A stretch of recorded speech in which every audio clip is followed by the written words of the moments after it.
السلام عليكم ورحمة الله.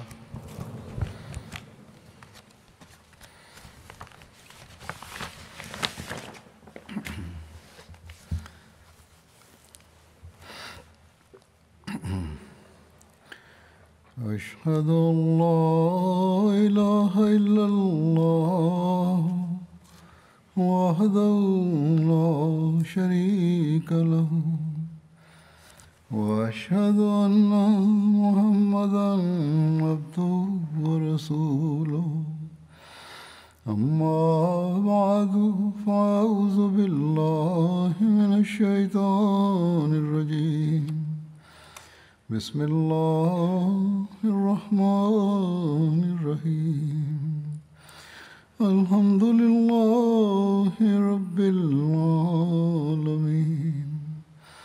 الرحمن الرحيم مالك يوم الدين إياك نعبد وإياك نستعين اهدنا الصراط المستقيم صراط الذين أنعمت عليهم غير المغضوب عليهم ولا الضالين.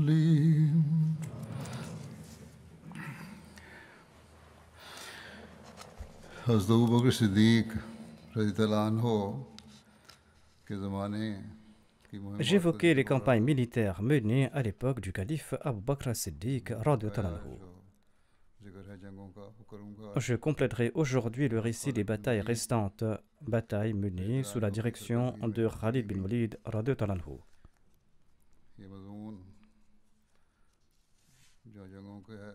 Il se peut que le sermon d'aujourd'hui soit un peu plus long, vu que je souhaite terminer ces récits.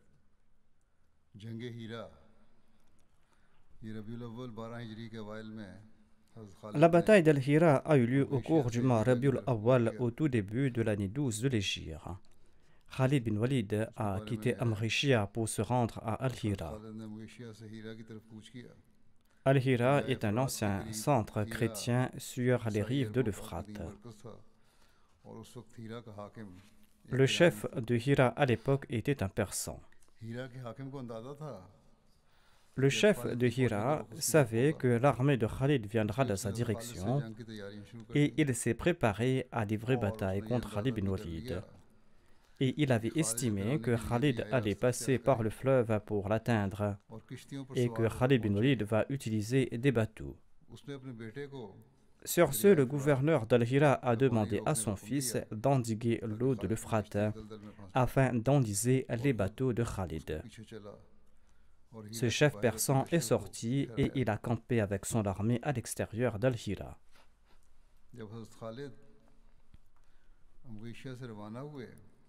Khalid a quitté Amrishia en chargeant les bateaux des soldats, des bagages et des butins.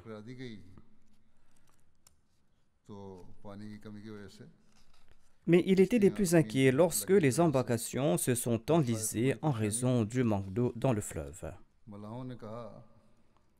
Les bateliers ont expliqué que les Persans avaient détourné l'eau de l'Euphrate en ouvrant les digues. L'eau était en train de couler dans d'autres directions. Sans fermer les canaux, l'eau ne coulera pas dans leur direction.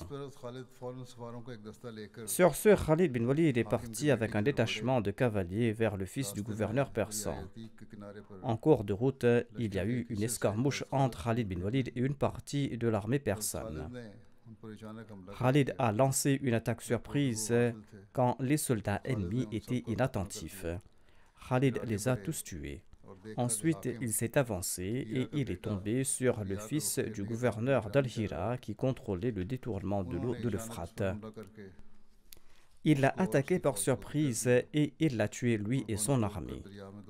Et il a brisé la digue et il a fait couler l'eau de nouveau dans le fleuve. Khalid est resté sur place pour gérer le travail jusqu'à ce que les bateaux puissent voguer de nouveau. Ensuite, Khalid bin Walid a réuni tous ses chefs et ils sont partis à Khawarnak, qui est une forteresse tout près d'Al-Hira. मगर जब हाकिम को मालूम हो गया कि अर्दशीर मर गया है और खुद इसका Quand बेटा le भी शहीद gouverneur मारा जा चुका persan है, a su qu'Ardashir, le तो roi वो गैर persan, est कबीले के mort et अफराद que को son मुतलक fils कर लिया। aussi a été tué lors d'une bataille, il a pris la लेकिन fuite en हाकिम के भाग traversant le जाने के Frat बावजूद et sans livrer अहले हीरा bataille. ने हिम्मत नहीं हारी En dépit de la fuite de और leur गलबा gouverneur, हो les गए। habitants d'Al-Hira यहाँ n'ont pas 4 किले perdu थे espoir. और Ils se चारों sont किलों में retranchés मंसूर dans होकर leurs लड़ाई की forteresses. तैयारी करने लगे। Il y avait 4 forteresses et ils se sont enfermés dans chacune et se sont préparés au combat. लिखा है कि हज़रत खालिद बिन वलीद ने Khalid bin Walid a organisé ainsi le siège de ces 4 forteresses. मंदरजा झैल तरीके से किया। ज़िरार बिन अज़वर Dirar कसरबियत bin के Aswar मुहासरा a के assiégé la forteresse d'Al-Abiyad, उसमें forteresse dans यास बिन laquelle s'était कुबैसा réfugié ताई Yas फना bin नज़ीम था। Kubaysa at-Taï. ज़िरार बिन खताब Dirar कसरत bin al-Khattab सीन a के assiégé मुहासरा la के इन forteresse पर Al-Adisiyin, उसमें अदी dans बिन laquelle अतीक s'était फना réfugié नज़ीम था। Adi bin Adi. ज़िरार बिन मुकर्रन Dirar bin कसर Muqarrin बनी a मंजिल के assiégé la मुहासरे के इन forteresse पर Bani Manzin, dans उसमें laquelle इब्ने s'était अक्काल फना réfugié नज़ीम Ibn था। Akkal. मुसन्ना बिन हारिसा Al-Muthanna bin Haritha कसर a इब्न assiégé बुकैला la forteresse d'Ibn के Bukayla, मुहासरा के लिए dans मुकर्रर हुए। laquelle s'était réfugié इसमें Amr अमर बिन bin अब्दुल Abd मसीह al-Masih. तनाज़ुलीन था। हज़रत खालिद ने अपने उमरा के Khalid bin नाम Walid a अमर जारी émis cet किया। ordre à ses commandants. पहले उन लोगों को इस्लाम की दावत दे। Invitez ces gens vers अगर वो l'islam dans un इस्लाम premier कबूल कर temps. लें, S'ils उनके embrassent इस्लाम को l'islam, मान eh लें, bien acceptez leur और अगर वो conversion. इनकार करें S'ils तो उन्हें rejettent एक दिन cette की मोहलत दें। invitation, donnez-leur un उन्हें jour de हुक्म दें कि répit. दुश्मन को मौका न दें Et il leur a और aussi उनको हुक्म enjoint दिया de ne laisser कि aucun दुश्मन को मौका répit न à दें l'ennemi, बल्कि mais उनसे de le किताल करें combattre और मुसलमानों को et de ne दुश्मन से pas किताल करने empêcher से मना les करें। musulmans à livrer bataille. दुश्मन ने मुकाबला राय को इख्तियार किया L'ennemi और a opté मुसलमानों को pour le पत्थरों से combat निक्षेप कर et दिया। ils ont commencé à envoyer des pierres मुसलमानों ने sur les फकीरों की musulmans. बारिश की Les musulmans leur ont envoyé des nuées de और flèches et मोहल्लात और ils ont lancé दिलों को फतह l'assaut. कर लिया। Ils ont conquis les वादियों ने आवाज़ quartiers et लगाई, les forteresses. यहाँ जो Les वादियाँ prêtres मौजूद ont थी, lancé: ए मोहल्ले Ô वालों, gens des forteresses, हम तुम्हारे vous सिवा êtes en train कोई de nous कत्ल न tuer. करने, हमें तुम्हारे सिवा कोई कत्ल न करने पाए। उनको Ils ont जोश दिलाने की tenté कोशिश की। d'attiser leur passion. मोहल्ले वालों ने आवाज़ दी, Les ए gens de la अरबों, forteresse ont lancé: Ô हमने Arabes, तुम्हारी 3 शर्तों में nous से avons एक को कबूल accepté कर une de लिया vos है, conditions. लिहाजा तुम रुक Cessez जाओ। le combat. वहाँ जब उन्होंने देखा कि Lorsqu'ils ont constaté que les musulmans remportaient la victoire, ils ont émis le souhait d'ouvrir les portes de la forteresse. शर्तों को खोलने का ख्याल जाहिर किया, इन मोहल्लात के सरदार बाहर Les निकले। chefs de ces forteresses sont sortis à l'extérieur. Khalid les a rencontrés séparément और उनके et इस il फेर les a blâmés pour leurs actions. और मुलामत करते हुए फरमाया, Et il a déclaré: अफसोस, Malheur à तुमने vous, अपने आप को क्या समझकर हमसे pourquoi avez-vous pris les armes contre अगर nous? तुम अरब हो तो किस Si वजह vous से êtes तुम des अपने Arabes, अपने ही pourquoi हम कौम लोगों combattre का vos मुकाबला करके compatriotes? शर्माते हो गए? और अगर तुम अजमी हो Si vous êtes क्या des तुम्हारा Persans, ख्याल है croyez-vous pouvoir कि तुम vaincre एक des ऐसी कौम के personnes qui मुकाबले sont में जीत जाओगे incomparables dans leur जो अदल और justice? इंसाफ में नज़ीर नहीं रखती? Ainsi, ces chefs ont accepté de payer la Khalid jizya. को उम्मीद थी कि हम कौम Khalid की वजह croyait से que ये ces Arabes इराक़ी d'Irak अरब accepteraient l'islam, étant donné qu'ils étaient des compatriotes. लेकिन उन्हें बेहद ताज्जुब हुआ Mais il était जब très उन्होंने étonné बदस्तूर ईसाई रहने lorsque पर ces इकरार chefs किया। ont insisté qu'ils vont बहरहाल demeurer chrétiens. हज़रत खालिद ने En tout cas, अहले Khalid हिरा और a मुसलमानों conclu के un दरमियान pacte होने वाला entre les musulmans वायदा et les लिखा लिया habitants d'Al-Hira.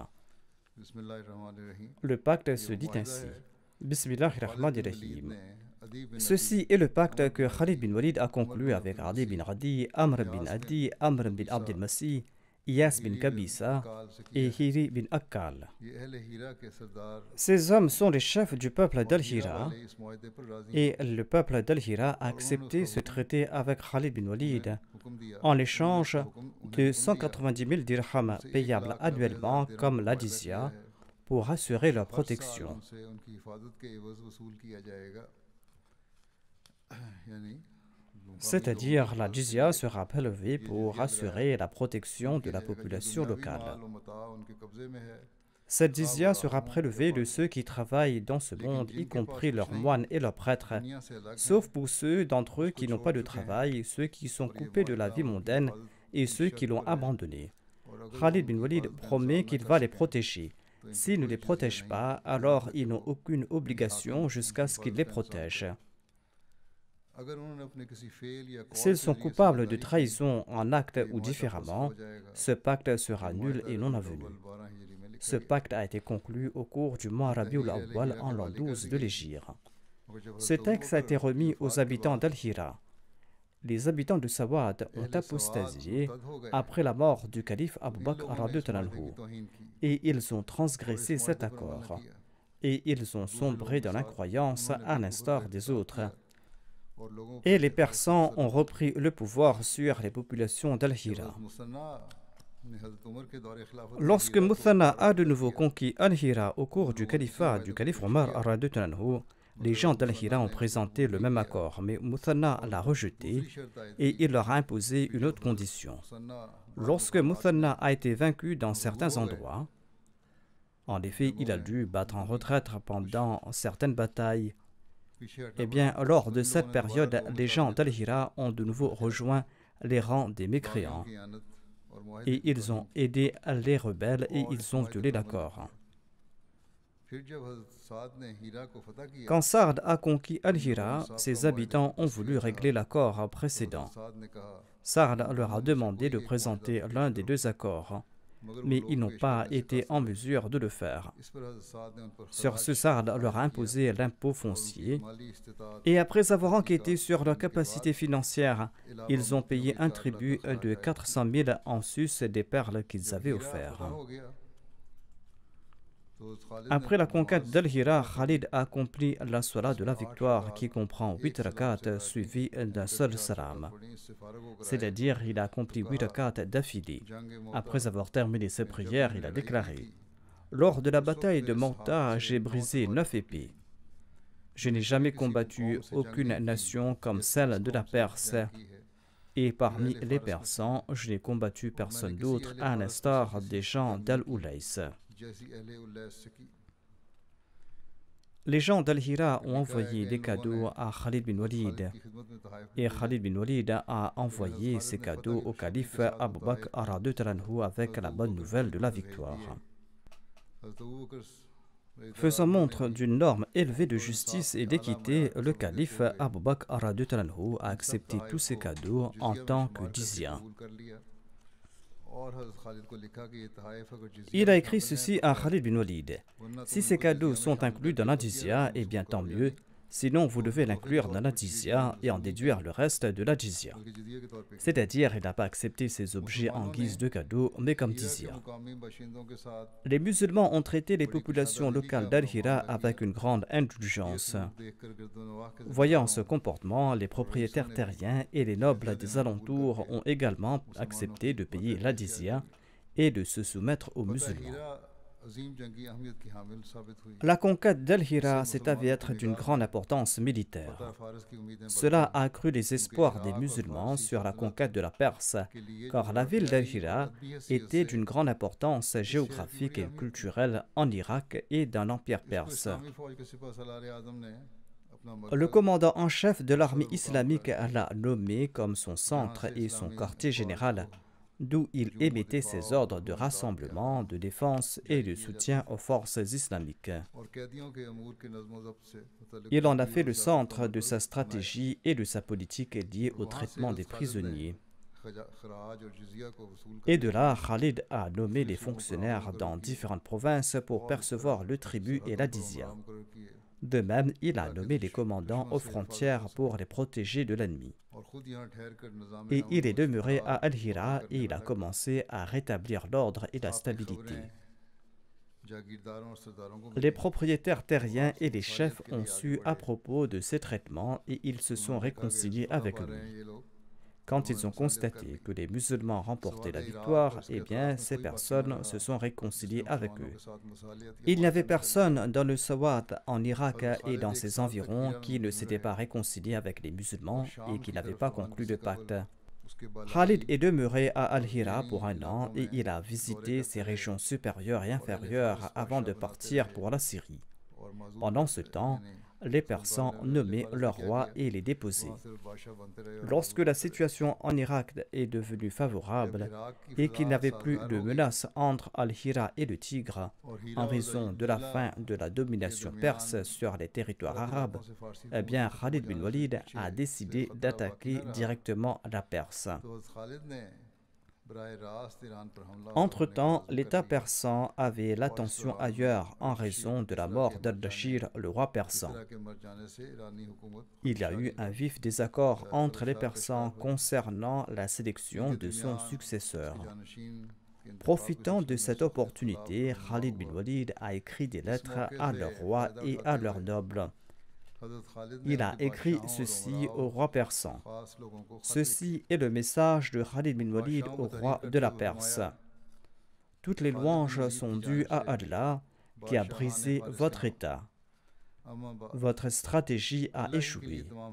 Dieu a créé la discorde parmi vous et il a affaibli votre force et il a enlevé votre richesse et il a réduit en poussière votre domination et votre honneur. Acceptez l'islam quand vous recevrez ma lettre et vous serez en sécurité, ou acceptez de payer la dizya en concluant un pacte. C'est-à-dire que si vous n'acceptez pas l'islam, eh bien concluez un accord de paix et acceptez de payer la dizya. Si vous agissez de la sorte, nous allons vous quitter, vous et votre territoire, et nous allons partir ailleurs. Sinon, par Allah, en dehors de qui il n'y a pas de Dieu, je viendrai à vous avec un peuple qui aime la mort autant que vous aimez la vie et qui désire l'au-delà autant que vous désirez ce monde. Par la suite, Khalid bin Walid a écrit ceci aux agents et aux nobles persans. Ceci est la lettre de Khalid bin Walid à l'endroit des dirigeants et des nobles de la Perse. Acceptez l'islam et vous serez en sécurité, ou payez la dizya et nous serons responsables de votre sécurité. Sinon, sachez que je suis venu vous attaquer avec un peuple qui aime la mort autant que vous aimez le vin. La conquête d'Al-Hira a répondu en partie aux ambitions du calife Abu Bakr concernant la conquête de l'Irak et concernant sa soumission à l'Empire islamique. Ceci était le prélude à une attaque directe contre le Persan. Khalid bin Walid a accompli brillamment son devoir à cet égard et il est arrivé à El-Hira en très peu de temps. Sa campagne contre l'Irak a commencé avec la bataille de Kazima au cours du mois de Muharram en l'an 12 de l'Hégire et il a conquis Al-Hira au cours du mois Rabiul Awwal de la même année. La bataille d'Al-Anbar ou Dhatul Uyun a eu lieu au cours de l'an 12 de l'Hégire. L'armée persane était campée à Al-Anbar et à Ain-ut-Tamr tout près d'Al-Hira. Al-Anbar est une ville tout près de Balakh. Dans la langue arabe, Al-Anbar signifie un entrepôt pour les grains ou pour les marchandises. Cette ville s'appelait Al-Anbar car il y avait là-bas une abondance de vivres, de nourriture et de boissons.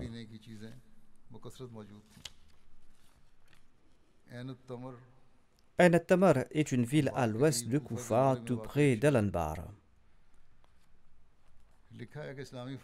La présence de l'armée persane en ces lieux a créé une grande menace sérieuse pour l'armée islamique. Si Khalid bin Walid restait tranquillement assis à Al-Hira en pareille circonstance et qu'il ne sortait pas combattre les forces persanes, les musulmans auraient perdu la région d'Al-Hira, région qu'ils ont conquise au prix de grandes difficultés. Khalid bin Walid a ordonné à l'armée de se préparer. La situation étant maîtrisée à Al-Hira et dans ses environs, et la paix étant rétablie, Khalid bin Walid a nommé Al-Qaqab Amr Tamri comme son adjoint à Al-Hira, et il est parti renforcer Iyaz bin Ghanam. Iyaz bin Ghanam avait été envoyé par le calife Abu Bakr as-Siddiq pour conquérir l'Irak depuis le nord, et le calife lui avait ordonné de rencontrer Khalid bin Walid. Le commandant de l'armée persane d'Al-Anbar était Shirazaz, le chef de Sawad. En son temps, il était un persan très intelligent, honorable et apprécié à la fois par les Arabes et par les Persans. Sawad est un lieu célèbre tout près de Madaïn. Les habitants d'Al-Anbar se sont retranchés dans la forteresse et ils ont creusé une tranchée autour de la forteresse et ont rempli cette tranchée d'eau. Cette tranchée était proche du mur du fort et si un musulman était proche de la tranchée, les soldats adverses stationnés sur les murs du fort forceraient ce musulman à battre en retraite avec un tir nourri à l'arc. Telle était la situation quand Khalid est arrivé avec la partie avant de son armée. Il a fait un circuit autour de la tranchée et il a examiné les dispositions de défense du fort et il a fait un plan avec sa perspicacité octroyée par Dieu. Khalid bin Walid s'est rendu auprès de ses archers et il a sélectionné un millier d'entre eux, un millier qui était de très bons tireurs. Et il leur a dit: « Je constate que ces gens ignorent complètement les principes de la guerre. Dirigez vos flèches uniquement vers les yeux de ces soldats et frappez-leur nulle part ailleurs. » Les archers ont décoché une volée de flèches au même moment, et ce à plusieurs reprises. Ceci a eu pour résultat qu'environ 1 millier de soldats ennemis ont perdu leurs yeux ce jour-là. Et c'est pourquoi cette bataille est connue sous le nom de Zatul Uyun, c'est-à-dire la bataille des yeux. Les ennemis ont fait du bruit que les habitants d'Al-Anbar perdaient leurs yeux. Mais même en ces conditions, le dirigeant d'Al-Anbar a refusé de se rendre sans condition. Sur ce, Khalid bin Walid a emmené les chameaux faibles et fatigués de son armée au point le plus étroit de la tranchée. Ensuite, il a fait égorger les chameaux et il les a jetés dans la tranchée et il l'a comblée. Il a construit un pont avec ces animaux. Ainsi donc, les musulmans et les polythéistes se faisaient face dans la tranchée. Voyant cela, l'ennemi s'est retranché dans le fort. Shirazaz, le dirigeant d'Al-Anbar, a alors envoyé un message à Khalid bin Walid pour conclure un traité de paix. Et il a demandé qu'il soit autorisé à partir de là avec un troupe de cavaliers sans aucun bagage et de se rendre auprès de sa demeure. Khalid bin Walid a accepté sa requête. Ces historiens et ces biographes qui accusent Khalid bin Walid de brutalité et de tuerie doivent réfléchir ici. En dépit d'un conflit des plus brutaux et malgré le refus répété de l'offre de paix, Khalid a prévalu sur l'ennemi. Et quand l'ennemi lui a demandé la permission de partir de là, Khalid bin Walid lui a donné la permission de partir et d'emporter avec lui des provisions pour 3 jours. Et Khalid bin Walid n'a pas attaqué l'ennemi. Ceci est la réponse aux accusations que Khalid bin Walid serait coupable de cruauté. Shirazaz, le chef d'Al-Anbar, s'est échappé et il s'est rendu auprès de Bahman Jazawi et il l'a informé à propos de ces événements. Bahman Jazawi a réprimé Shirazaz. Shirazaz a déclaré: « J'étais parmi des gens dépourvus de raison d'origine arabe. » Il ne faisait pas référence aux musulmans ici, mais aux tribus arabes, des gens d'Al-Anbar qui étaient des ignorants selon lui. Shirazaz a déclaré: « J'ai entendu dire que les musulmans nous attaquent sans se soucier de leur vie. Quand une nation agit sans se soucier de sa vie, la victoire lui revient de fait. »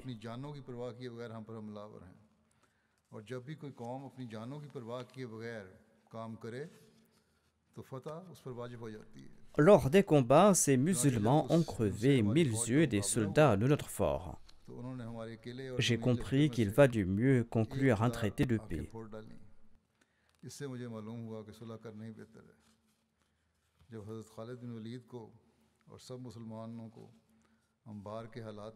Khalid bin Walid et tous les musulmans étaient satisfaits de la situation d'Al-Anbar et tous ses habitants sont sortis sans crainte.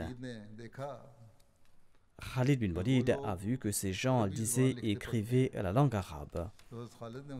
Khalid bin Walid leur a demandé qui ils étaient. Ils ont répondu, nous sommes des Arabes et nous sommes venus ici auprès des Arabes qui s'étaient installés ici avant nous. Ils étaient venus ici sous le règne du roi Nabuchodonosor qui leur a permis de s'installer ici. Khalid bin Walid leur a demandé, qui vous a appris à écrire l'arabe? Ils ont répondu à la tribu arabe de Banu Iyat. Par la suite, Khalid bin Walid a également conclu un traité de paix avec les gens de l'Anbar.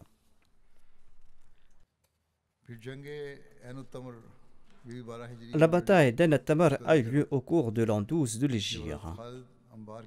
Ayant conquis Al-Anbar qui est passé sous son contrôle, Khalid bin Walid s'est tourné vers Ain al-Tamar, la région voisine, une région située à la lisière du désert entre l'Irak et le désert syrien. Il lui a fallu 3 jours de voyage pour atteindre Ain al-Tamar depuis Al-Anbar. Du côté persan, le dirigeant était Mehran bin Bahzam. Il se trouvait là-bas avec une grande armée de Persans. En sus de l'armée persane, il y avait aussi différentes tribus bédouines d'Arabie, dont le chef était Akka bin Abi Akka.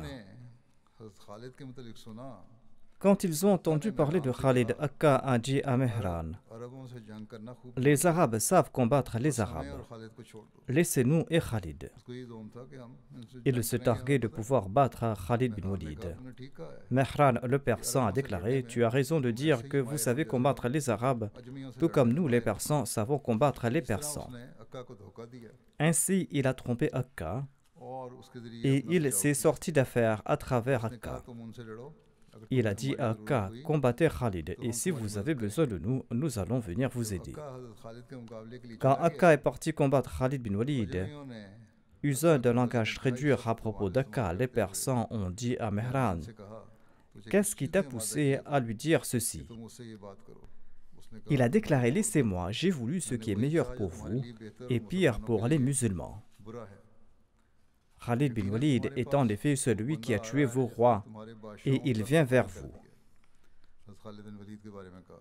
Il parlait donc de Khalid bin Walid et disait qu'il était un très grand commandant. Il a ajouté, il a piétiné votre gloire.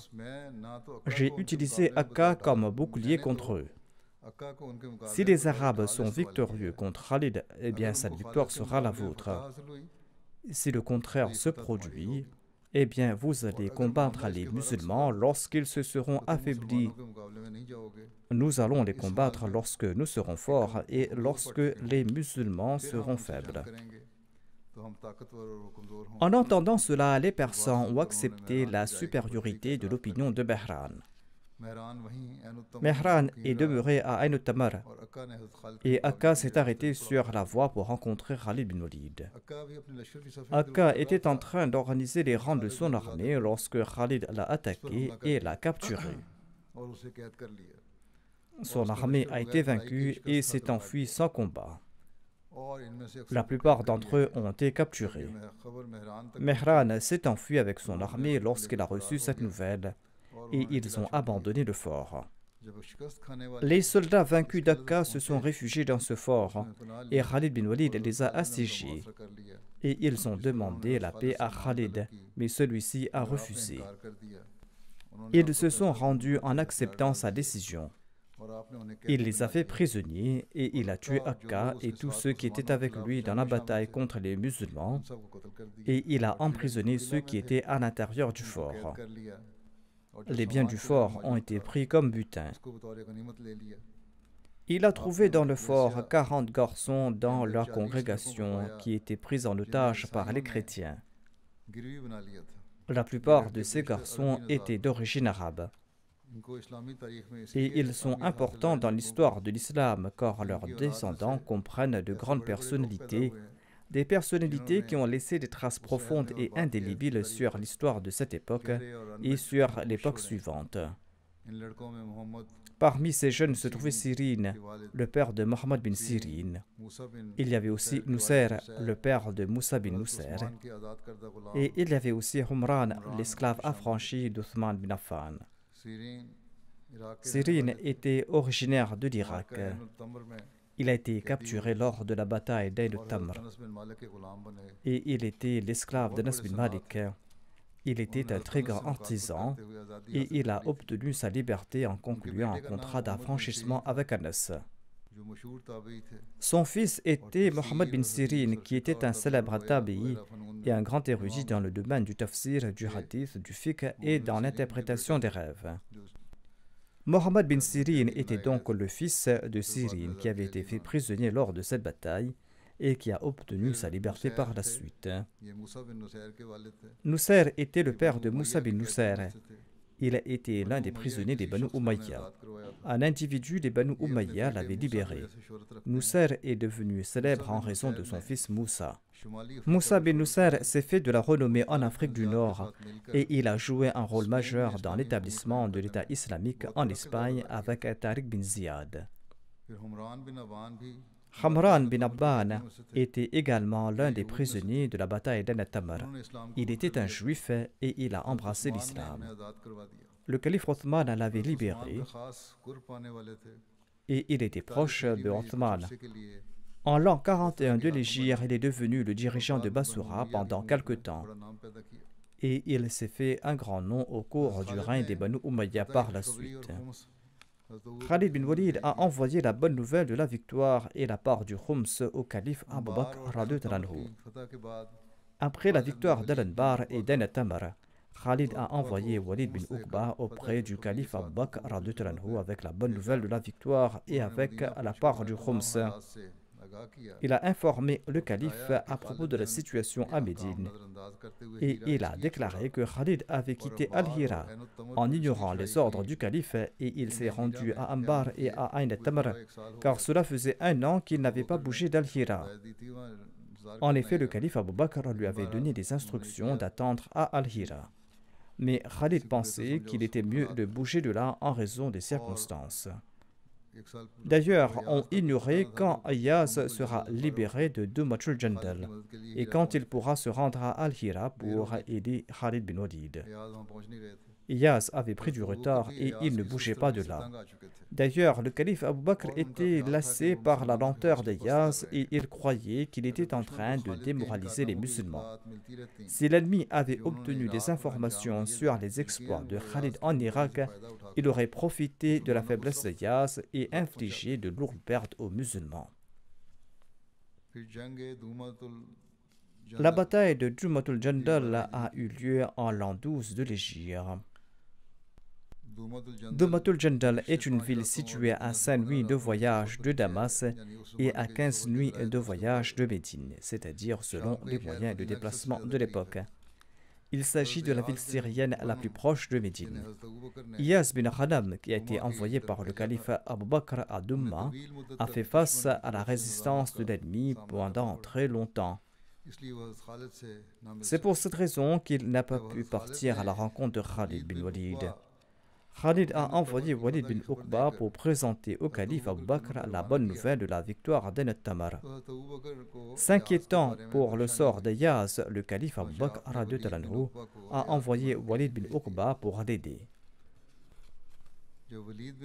Walid bin Uqba est arrivé auprès d'Iyaz et il a constaté que celui-ci avait encerclé l'ennemi et que l'ennemi l'avait encerclé et avait bloqué son chemin. Walid bin Uqba a dit à Iyaz: « Parfois, une parole de sagesse est plus efficace que le grand nombre de l'armée. Veuillez envoyer un messager à Khalid bin Walid, lui demandant de l'aide. » Iyaz n'avait pas d'autre choix que d'accepter les conseils de Walid, car cela faisait plus d'un an qu'il était à Dumatul Jandal. Et il n'y avait toujours aucun signe de victoire. Iyaz a suivi le conseil de Walid. Quand son messager est arrivé auprès de Khalid pour demander de l'aide, celui-ci avait déjà conquis Ain al-Tamr. Il a présenté une courte lettre à Ayaz et a renvoyé le messager immédiatement afin d'atténuer ses soucis. Il disait dans sa lettre « Veuillez patienter, des montures portant des lions viennent vers vous avec les épées étincelantes. Des légions viennent vers vous. » Voici le récit du départ de Khalid bin Walid à Dumatul Jandal. Après la conquête d'Ain al-Tamr, Khalid bin Walid a nommé Uwaym bin Kahal Aslami comme son adjoint et il a pris son armée qui était à Ain al-Tamr pour se rendre à Dumatul Jandal. Khalid bin Walid a parcouru cette distance de 300 000 en moins de 10 jours. Les habitants de Dumatul Jandal ont appris la nouvelle de l'arrivée de Khalid bin Walid et ils ont demandé de l'aide à leurs tribus alliées. Ces tribus ainsi que d'autres sont arrivées à Dumatul Jandal et leur nombre était bien plus élevé que lorsque Iyaz était venu un an auparavant.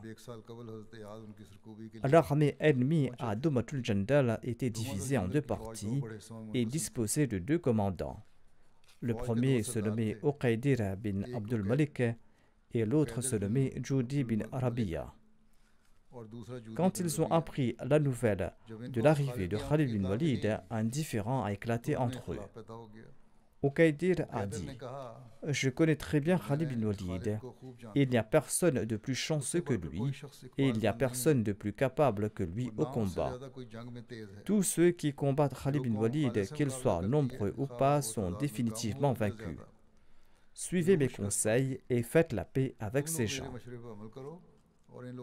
Et quand les autres ont refusé le conseil de Uqaydir, Uqaydir a déclaré « Je ne peux pas vous soutenir contre Khalid bin Walid. Faites ce que bon vous semble. » Et en dit cela, Uqaydir est parti de là. Khalid bin Walid a su à propos de leurs différends et il a envoyé Asim bin Amr pour barrer la route à Uqaydir. Uqaydir n'a pas conclu de trêve, mais il est parti de là-bas pour retourner dans sa région. Asim a attrapé Uqaydir.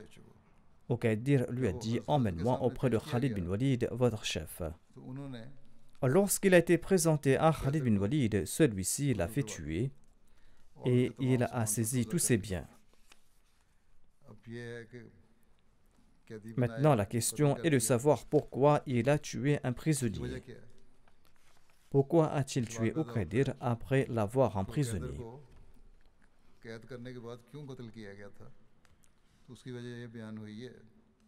La raison est que, dans le passé, le messager d'Allah, sallallahu alayhi wa sallam, avait envoyé Khalid bin Walid chez Uqaydir lors de la bataille de Tabouk.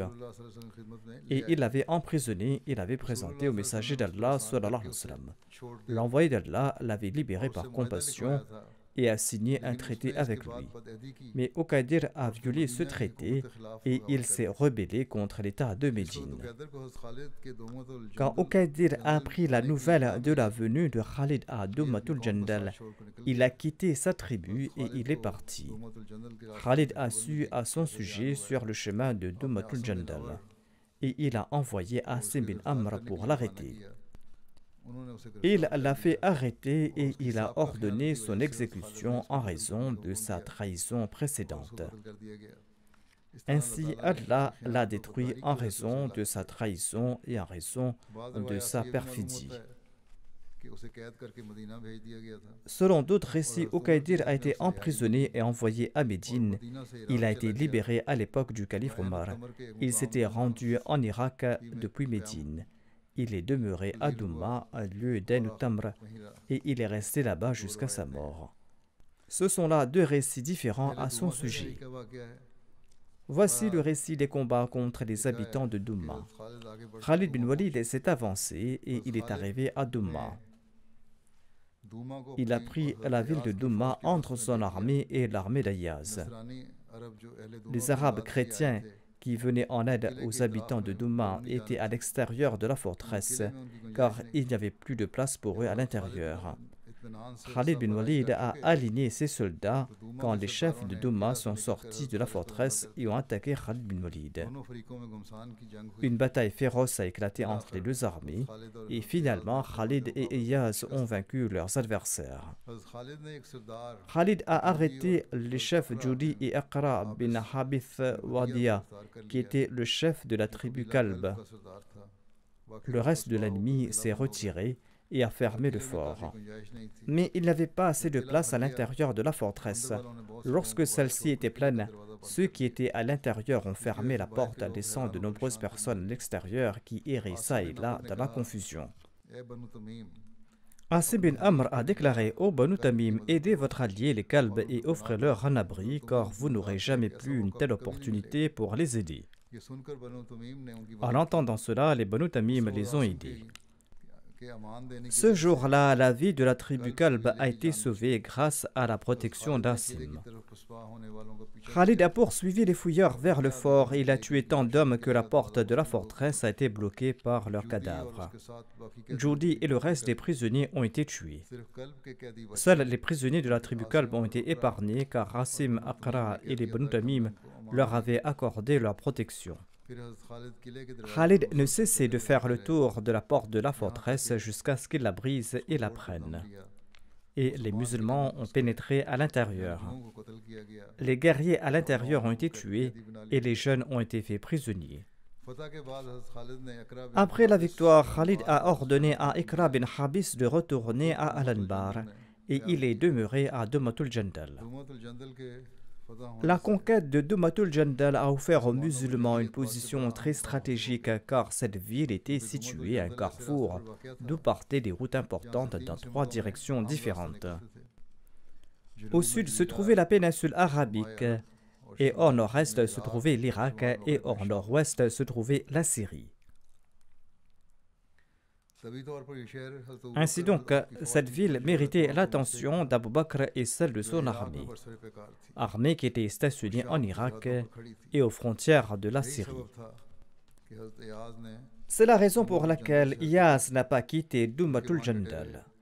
Il est demeuré là-bas et il a attendu Khalid bin Walid.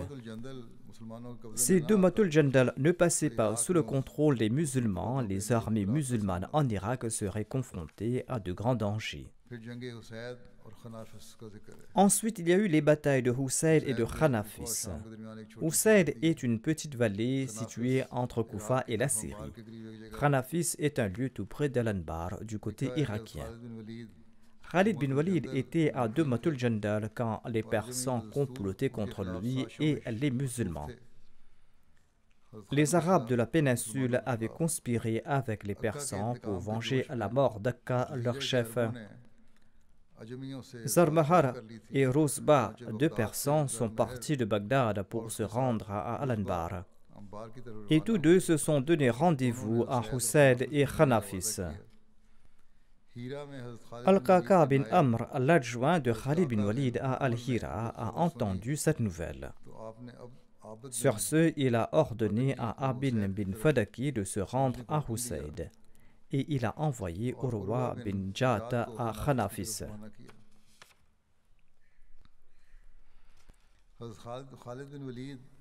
Khalid bin Walid est revenu de Douma vers Al-Hira et là-bas il a appris cette nouvelle. Il avait l'intention d'attaquer Al-Madain, mais sur place il a su à propos de ces événements. Sur ce, il a envoyé Al-Qaqa bin Amr et Abu Layla combattre Rozba et Zarmahar. Khalid bin Walid a reçu une lettre d'Imra al-Qais Kalbi. Celui-ci était l'agent de l'envoyé d'Allah au sein des tribus Khuza et Kalb, 2 tribus qui étaient demeurées fidèles à l'islam au cours du califat d'Abu Bakr radhiyallahu anhu. Khalid a reçu la lettre l'informant que Hudayr bin Imran avait rassemblé des troupes à Moussaïr et que Rabbiya bin Boujar avait rassemblé ses troupes à Sani et Bishr. Pour assouvir leur vengeance suite à la mort d'Akka, ils se rendaient auprès de Rouzaba et Zarmahar. Dès qu'il a appris cela, Khalid bin Walid a nommé Iyas bin Ghanam comme son adjoint à Al-Hira et il est parti de là. Il a pris la même route qu'Al-Qaqa et qu'Abu Layla vers Khanafis, et il les a rencontrés tous les deux à Ain Tamr. Sur place, Khalid bin Walid a nommé Al-Qaqa commandant de l'armée et il l'a envoyé vers Usaid. Il a envoyé Abu Layla vers Khanafis et il leur a ordonné d'encercler l'ennemi et leurs instigateurs et de les rassembler en un seul lieu. Si l'ennemi ne se rassemble pas, il faudra les attaquer tels quels. Et à constater que Zarmeher et Ruzaba ne faisaient aucun mouvement, Al-Qaqa s'est avancé vers Usaid. Le chef des armées arabes et persanes de ce côté était Ruzaba. Quand il a vu Al-Qaqa s'approcher de lui, il a appelé à l'aide Zarmeher. Zarmeher a nommé un adjoint au sein de son armée et il est parti au secours de Ruzaba. Les deux belligérants se sont battus à Usaid. Une bataille féroce a eu lieu. Allah a tué un grand nombre de Persans. Al-Qaqa a tué Zarmeher et Ruzaba a également été tué. Beaucoup de butin est tombé entre les mains des musulmans lors de cette bataille. Les fugitifs de Usaid se sont rassemblés à Khanafis. Abu Layla s'est dirigé vers Khanafis avec son armée et les renforts qu'ils avaient reçus. L'armée vaincue de Usaid s'est rendue auprès de l'adjoint de Zarmeher. Et lorsqu'il a appris l'arrivée des musulmans, il a quitté Khanafis et il s'est enfui à Musayir avec les autres. Hudayr était le commandant là-bas. Abu Layla n'a rencontré aucune difficulté pour avoir la victoire à Khanafis. L'information de toutes ces victoires ont été transmises à Khalid bin Walid. Voici les détails concernant la bataille de Musayir. Khalid bin Walid a reçu la nouvelle de la fuite des champs de Usaid et de Khanafis. Sur ce, il a écrit une lettre à Al-Qaqa, Abu Layla, Awad et Urwa, dans laquelle il a fixé avec eux un rendez-vous nocturne à Musayir. Musayir est situé entre Horan et Kald. Horan est une vaste zone tout près de Damas et il s'y trouve de nombreux hameaux et de nombreux champs. Khalid bin Walid a quitté Musayir depuis Ain Tamr et la nuit désignée, à l'heure convenue, lui et ses officiers ont immédiatement attaqué Musayir. Ils ont attaqué Hudayr, son armée, et les réfugiés sur trois côtés. Hudayr s'est échappé avec quelques individus. Au cours de cette bataille, 2 musulmans qui vivaient à Musayir ont été tués par l'armée islamique, des musulmans qui avaient reçu la garantie de protection accordée par le calife Abu Bakr as-Siddiq radhiyallahu anhu. Quand le calife Abu Bakr as-Siddiq radhiyallahu anhu a reçu la nouvelle de leur mort, il a payé leur prix de sang. Omar radhiyallahu anhu a insisté pour que Khalid bin Walid soit puni pour son acte. Omar était très en colère contre lui parce qu'il avait tué ces musulmans. Mais le calife Abu Bakr radhiyallahu anhu a déclaré qu'il est tout à fait possible que les musulmans vivant en terre ennemie d'être victimes de pareils accidents. Le calife Abu Bakr radhiyallahu anhu a émis des directives sur le soin des enfants des défunts. Voici les détails de ce qui s'est passé à Sani et Zumail. Zumail est un lieu qui est aussi connu comme Bishra, et Zumail se trouve tout près de Sani. Akka a été tué lors de la bataille d'Anu Tamra, et Rabia bin Bujair a pris son armée, et il est descendu à Sani et Bishra pour venger la mort d'Akka. Akka qui a été tué lors de la bataille d'Anu Tamra. Ayant mené la bataille de Musayir, Khalid bin Walid a envoyé Al-Qaqa et Abu Layla avant lui. Il a choisi la nuit durant laquelle ils allaient lancer l'attaque sur l'ennemi de 3 directions différentes. Par la suite, Khalid s'est rendu à Zumail de Musayir en passant par différents endroits. Khalid est parti de Sani et ses 2 compagnons l'ont rejoint là-bas. Et tous 3 ont attaqué l'armée de Rabia des 3 côtés pendant la nuit. Ils ont attaqué ceux qui s'étaient splendidement rassemblés pour combattre les musulmans. Ils les ont anéantis de telle manière qu'aucun soldat ennemi ne pouvait s'enfuir et rapporter les nouvelles aux autres. Leurs femmes ont été capturées et le khums de la Bayt al-Mal a été envoyé au calife Abu Bakr et le reste du butin a été distribué parmi les musulmans. Hudayr a été vaincu au cours de la bataille de Moussaïr et il a rejoint l'armée de Rabia bin Bujair comme promis. Après cette énième défaite, il s'est enfui de nouveau et s'est réfugié à Zoumel auprès d'Attab. Attab qui séjournait à Bishr avec une grande armée. Avant que la nouvelle de la mort de Rabia ne lui parvienne, Khalid l'a attaqué sur les trois côtés. Beaucoup de soldats ennemis ont été tués et les musulmans ont récolté de grands butins. Khalid bin Walid a distribué le butin parmi les musulmans et il a envoyé le khums au calife Abu Bakr radhiyallahu anhu. Ensuite, Khalid s'est tourné vers le lieu dit Rozab qui est situé tout près de Bishr. Hilal bin Akka était le commandant ennemi là-bas. Lorsque son armée a su à propos de l'arrivée de Khalid bin Walid, elle s'est séparée de lui. Et Hilal a été contraint de prendre la fuite. Et les musulmans ont capturé Rozab sans aucune difficulté. Ensuite, il y a eu la bataille de Firaz, Firaz qui est située entre Bassoura et Yamama. Les routes de la Syrie, de l'Irak et de la péninsule arabique se rencontrent à Firaz. Cette bataille a eu lieu entre les musulmans et les romains à Firaz en l'an 12 de l'Hégire, au cours du mois Dhul-Qa'da. C'est pour cette raison que cette bataille a été nommée la bataille de Firaz. Khalid bin Walid a capturé Rozab et il est arrivé à Firaz. Au cours de ce voyage, Khalid a dû faire face à de nombreuses escarmouches et il n'a même pas pu jeûner au cours du mois du Ramadan. La nouvelle des attaques surprises de Khalid et la résistance des tribus s'est répandue dans tout l'Irak. Toutes les tribus vivant dans le désert étaient terrifiées et elles ont conclu qu'elles seront en paix qu'en se soumettant aux musulmans et en acceptant de leur obéir. Khalid bin Walid et ses troupes ont commencé à avancer vers les régions du nord le long du fleuve Euphrate.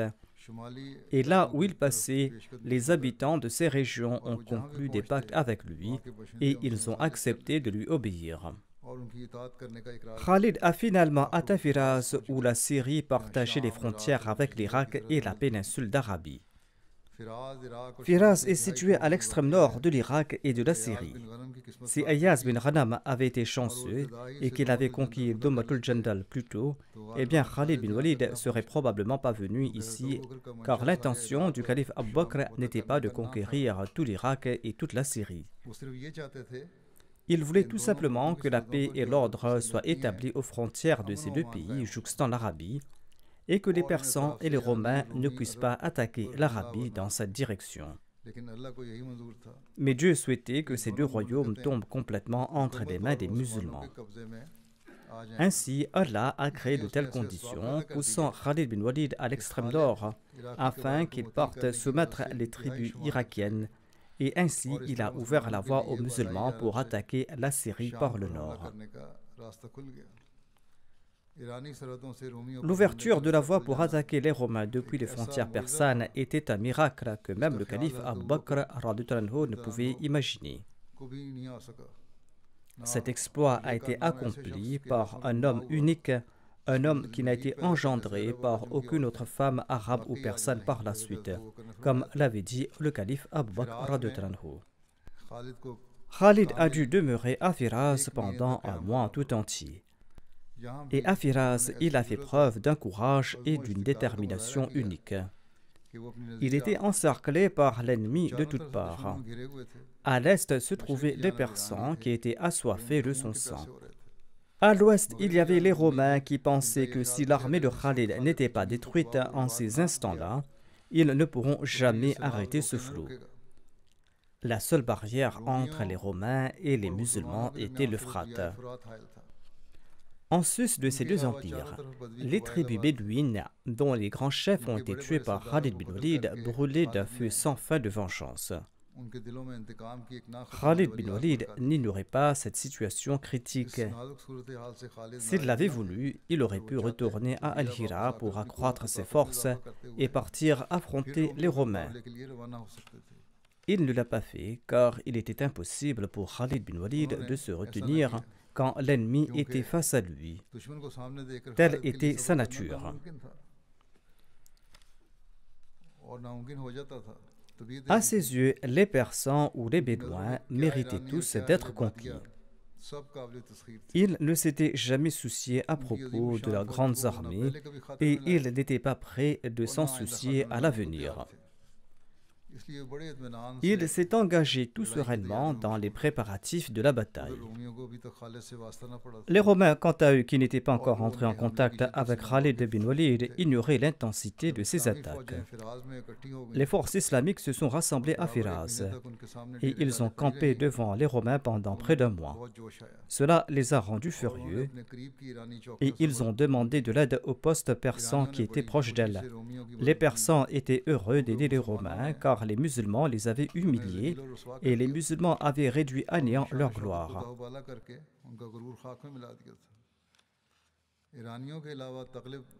Outre les Persans, les tribus arabes Taghlib, Iyad et Nimr ont également apporté leur plein soutien aux Romains, car ils n'ont pas oublié la mort de leur chef et de leurs notables. Ainsi, une immense armée de Romains, de Persans et de tribus arabes est partie combattre les musulmans. En atteignant le fleuve Euphrate, ils ont envoyé un message aux musulmans.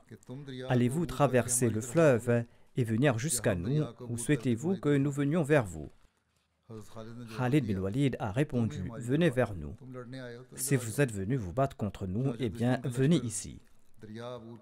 L'armée de l'ennemi a traversé le fleuve et s'est rendue de l'autre côté.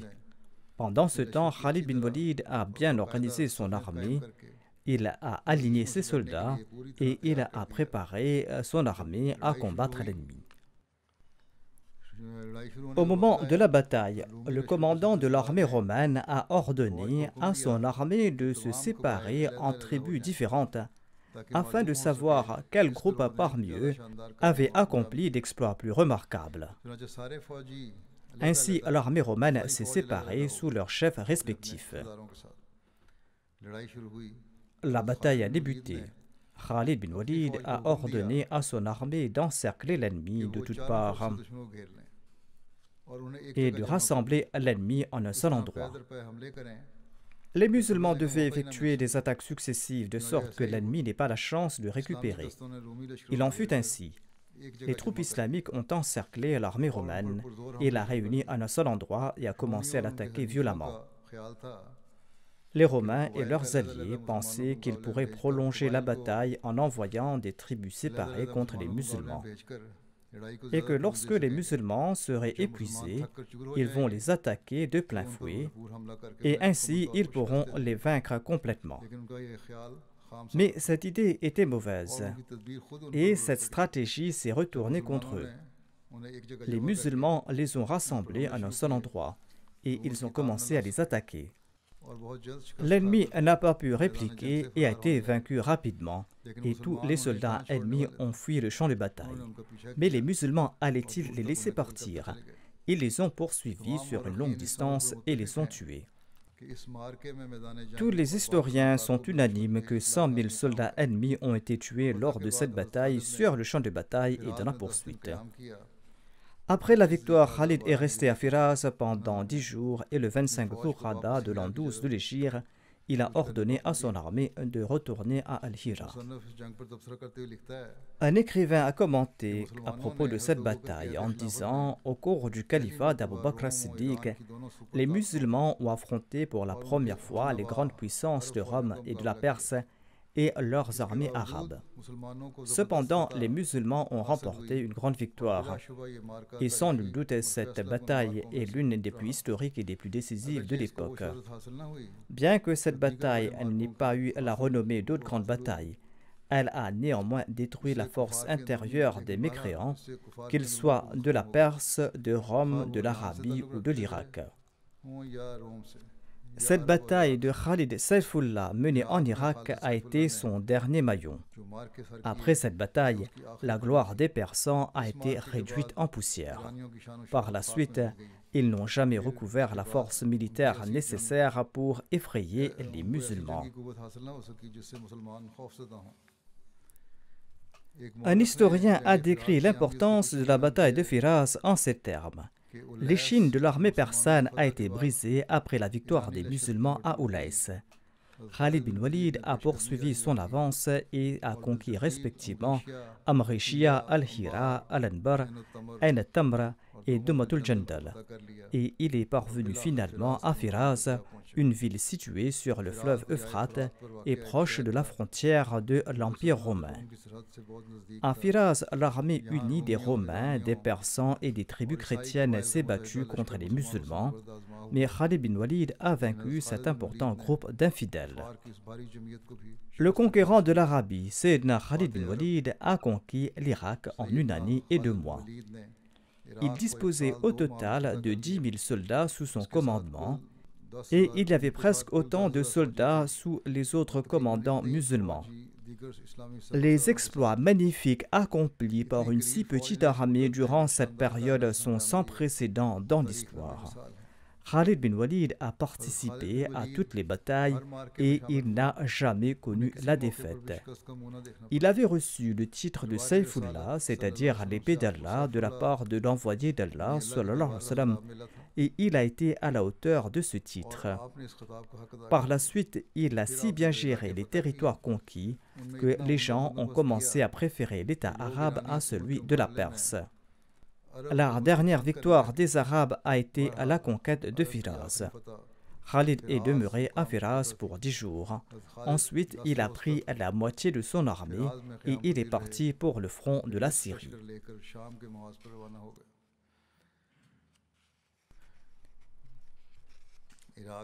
Voyons un peu la conquête de l'Irak.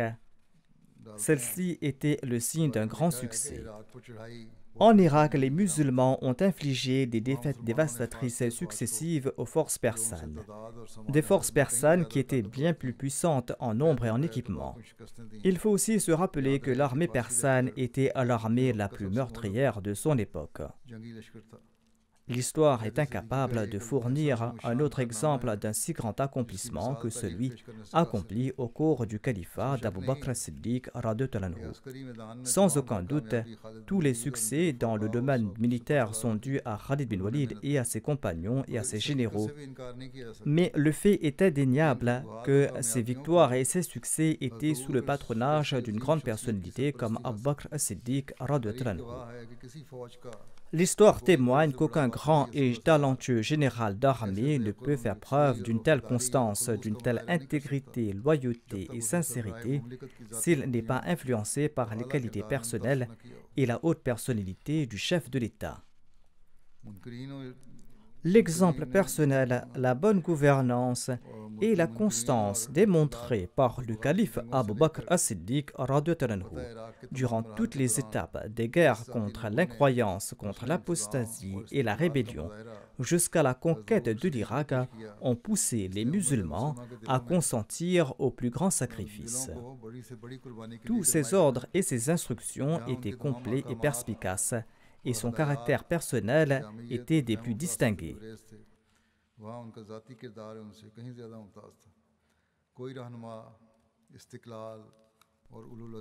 La plus grande preuve de la constance et de la détermination d'un chef est qu'il ne change jamais ses instructions ou ses règles, et ce du début à la fin, en raison du prestige personnel d'un tel ou de la pression d'un tel.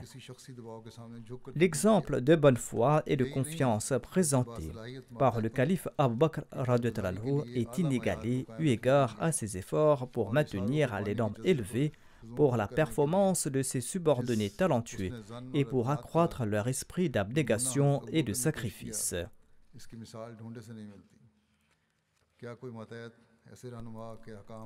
Un subordonné ne ferait-il pas d'effort pour mettre en œuvre les ordres d'un chef à l'instar du calife Abu Bakr radhiyallahu anhu, qui est lui-même un exemple vivant de grande loyauté et de sacrifice?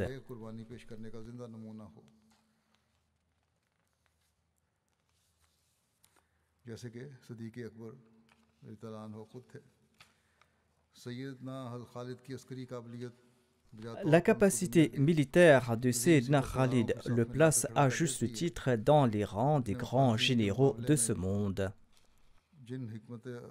Les principes de sagesse arabe adoptés, voire institués par Sayyidina Khalid, eu égard à ses adversaires, est un brillant chapitre de l'histoire militaire.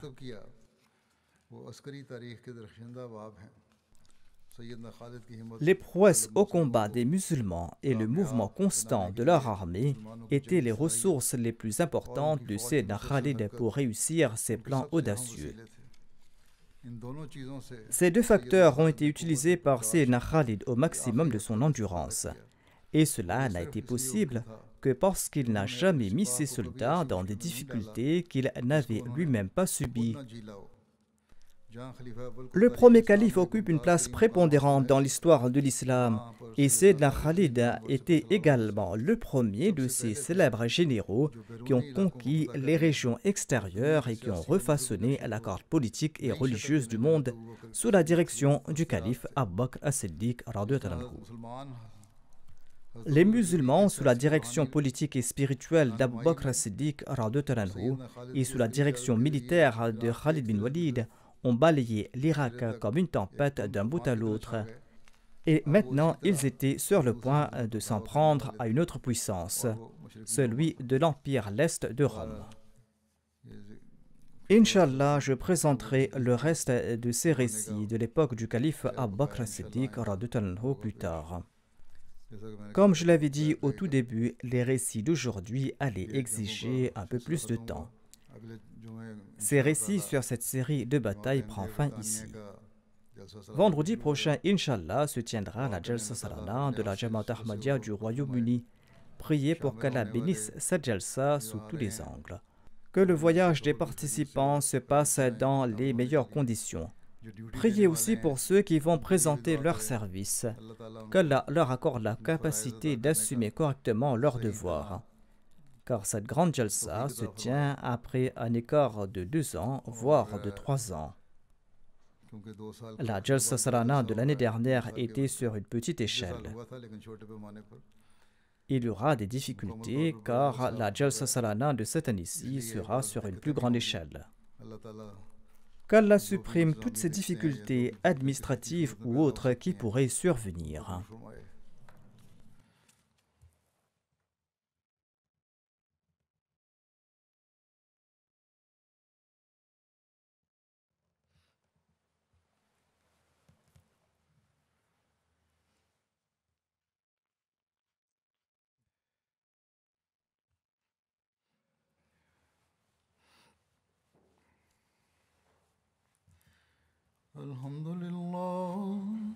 الحمد لله نحمده ونستعينه ونستغفره ونؤمن به ونتوكل عليه ونعوذ بالله من شرور أنفسنا ومن سيئات أعمالنا من يهده الله فلا مضل له ومن يضلل فلا هادي له ونشهد أن لا إله إلا الله ونشهد أن محمدا عبده ورسوله عباد الله رحمكم الله عباد الله رحمكم الله إن الله يأمر بالعدل والإحسان وإيتاء ذي القربى وينهى عن الفحشاء والمنكر والبغي يعظكم لعلكم تذكرون اذكروا الله يذكركم وادعوه يستجب لكم ولذكر الله أكبر